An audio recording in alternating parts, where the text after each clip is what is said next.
안녕하세요. 쇼콜라입니다.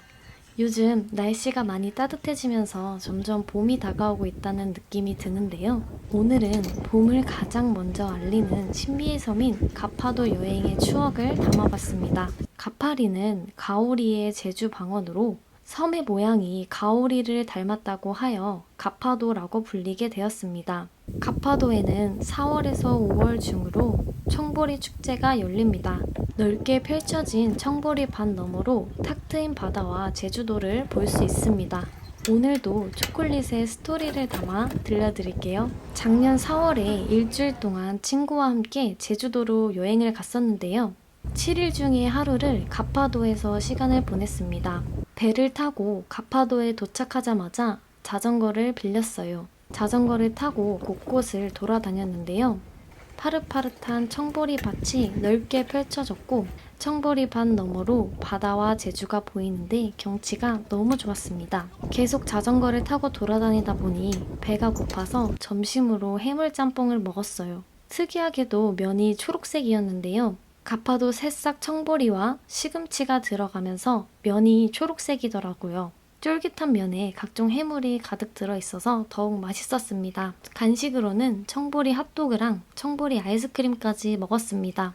의도하지 않았지만 갤러리에 남은 사진들을 보니까 가파도에서 먹은 음식들이 모두 청보리가 들어가 있더라고요. 여행을 마치고 돌아오는 길에 이대로 가기 너무 아쉬워서 가파도 새싹 보리가루랑 청보리 미숫가루를 구매해 왔습니다.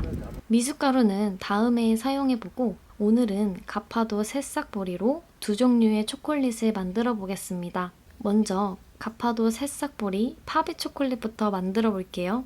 화이트 초콜릿과 새싹 보리 가루를 함께 중탕해 주세요. 저는 진한 맛을 좋아해서 화이트 100에 가루 3 비율로 넣어줬어요. 여러분의 입맛에 맞춰 가루 양을 조절해 주셔도 좋습니다. 생크림도 동일한 방법으로 중탕해 줍니다. 녹인 초콜릿에 생크림을 붓고 가운데 부분부터 빠르게 섞어서 가나슈를 만들어주세요. 오늘은 새싹 보리 가루를 초콜릿과 함께 녹여줬는데요. 가루들이 뭉치지 않게 잘 풀어준다면 생크림에 넣고 중탕해도 상관없습니다. 준비된 틀에 가나슈를 부어주세요. 주걱을 이용해 모서리까지 꼼꼼히 채워줍니다. 이제 가나슈 윗부분에 종이 호일을 붙여줄 건데요. 종이 호일을 붙여주면 가나슈 윗면을 더욱 평평하게 만들어줄 수 있고 냉장고에 넣었을 때 냄새와 습기를 차단해줄 수 있습니다. 구독, 좋아요 부탁드립니다. 그대로 냉장고에서 굳혀줍니다. 저는 하루 정도 충분히 굳혀줬어요. 냉장고에서 바로 나온 가나슈는 딱딱한 상태라 자르다가 부러질 수도 있어요. 실온에서 5분 정도 잠깐 두었다가 재단하면 부러지는 것을 방지할 수 있습니다. 재단은 가로, 세로 2.5cm로 잘라줄 건데요. 자의 폭이 딱 2.5cm더라고요. 가나슈에 자를 대고 그대로 밑선을 그어주세요. 자마다 사이즈가 다를 수 있으니 확인해보고 사용해주세요. 밑선을 다 그었으면 가나슈를 돌려서 반대 방향도 똑같이 그어줍니다. 칼을 수직으로 내려 가나슈를 잘라주세요. 파베라는 말은 프랑스어로 포석을 말합니다. 포석은 길에 까는 돌을 의미하는데요. 초콜릿의 모양이 포석을 닮았다고 해서 파베 초콜릿이라고 불리게 되었습니다. 미리 뿌려준 새싹보리 가루 위에 초콜릿을 올려주세요. 윗면에도 골고루 뿌려주면 가파도 새싹보리 파베 초콜릿 완성입니다. 청보리의 새싹으로 만든 가루라 그런지 처음에는 연한 녹차 맛이 나다가 고소한 맛이 살짝 스쳐 지나가고 마지막에 부드러운 화이트 초콜릿으로 마무리되는 맛입니다. 파베 초콜릿만 만들기에는 살짝 아쉬워서 봉봉 초콜릿으로도 만들어 봤어요. 몰드를 사용하기 전에 탈지면으로 닦아주세요. 이렇게 해주면 반짝반짝 광택이 나는 초콜릿을 만들 수 있습니다. 카카오 버터를 소량 중탕해줍니다. 중탕할 때는 뜨거운 물이 아닌 미지근한 물에서 중탕해주세요. 붓을 이용해 몰드 안쪽에 카카오 버터를 발라줍니다. 카카오 버터는 두껍게 발라줄 필요 없고 전체적으로 얇게 발라주시면 됩니다. 새싹보리 가루를 뿌려서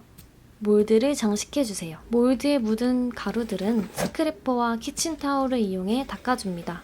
몰드를 뒤집어서 털어내줍니다. 이어서 몰드 껍질을 만들어줄 차례입니다. 화이트 초콜릿 350g을 템퍼링 해주세요. 템퍼링하는 방법은 따로 영상을 만들어 놨습니다. 더보기에 영상 링크랑 레시피를 남겨둘게요. 템퍼링 해준 초콜릿을 짤주머니에 담고 몰드에 짜줍니다. 몰드에 짜줄 때는 뿌려준 가루 장식들이 밀릴 수 있어서 수직으로 초콜릿을 짜주세요. 몰드를 쳐서 공기를 빼주고 뒤집어서 초콜릿을 털어내줍니다. 스크래퍼로 정리해서 몰드 껍질을 만들어줬습니다. 남은 초콜릿은 이따가 다시 템퍼링 해주도록 할게요. 초콜릿 광택이 사라질 동안 실온에 잠시 두고 몰드 안을 채워줄 가나슈를 만들어줄게요. 화이트 초콜릿과 새싹보리 가루를 함께 중탕해줍니다. 생크림도 똑같이 중탕해주세요. 초콜릿과 생크림을 섞어서 가나슈를 만들어주세요. 가운데 부분부터 빠르게 섞어야 분리나지 않아요. 재료가 모두 섞일 때까지 잘 저어줍니다. 가나슈를 짤주머니에 담고 몰드를 채워주세요. 90% 정도 채워주시면 되는데요. 나머지 10%는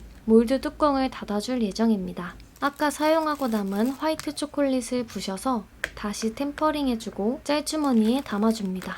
짤주머니 끝을 조금만 자르고 몰드 뚜껑을 닫아주세요. 몰드 뚜껑을 다 닫아줬으면 스크래퍼로 정리해주고 냉장고에서 완벽히 굳혀주세요. 1시간 정도 충분히 굳혀줬습니다. 몰드를 뒤집어서 초콜릿과 분리해주면 가파도 새싹보리 봉봉 초콜릿 완성입니다. 팝의 초콜릿은 새싹보리만의 진한 맛을 느낄 수 있었고 봉봉 초콜릿은 겉부분이 화이트 초콜릿으로 감싸져 있어서 새싹보리 맛이 은은하게 나며 마지막엔 화이트 초콜릿의 달달함까지 느껴지는 맛입니다. 오늘은 가파도 여행에서 구매해온 새싹보리 가루로 두 종류의 초콜릿을 만들어 봤습니다. 다음 영상에서는 청보리 미숫가루로 초콜릿을 만들어 보고 가파도에서 있었던 추억들을 더 들려드리도록 하겠습니다.